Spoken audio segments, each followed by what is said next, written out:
if you're creating a company or if you're joining a company, the most important thing is to attract great people. So either join a group that's amazing, that you really respect, or if you're building a company, you've got to gather great people. I mean, all a company is a group of people that have gathered together to create a product or service. And so depending upon how talented and hardworking that group is, and the degree to which they're focused cohesively in a good direction, that will determine the success of the company. So do everything you can to gather great people if you're creating a company. You focus on signal over noise.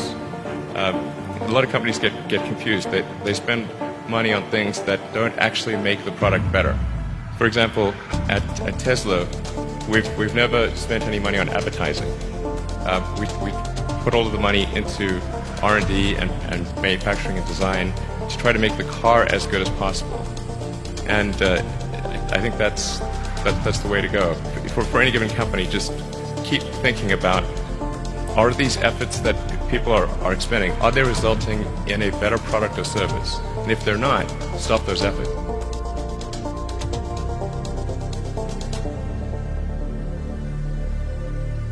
Depending on how well you want to do, and particularly if you're starting a company, you need to work super hard. So what does super hard mean? Well, when my brother and I were starting our first company, instead of getting an apartment, we just rented a small office and we slept on the couch.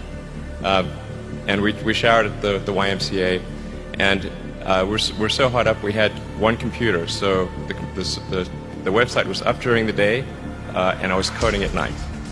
7 days a week, all the time. And I sort of briefly had a girlfriend in that period, and in order to be with me, she had to sleep in the office. So work hard, like every waking hour. That's the thing I would say, particularly if you're starting a company.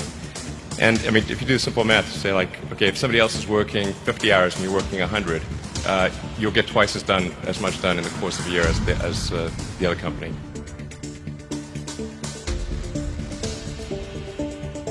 Really liking what you do, whatever area that you get into, given that even if you're the best, there's always a chance of failure. So I think it's important that you really like whatever you're doing. If you don't like it, life is too short. If you like what you're doing, you think about it even when you're not working.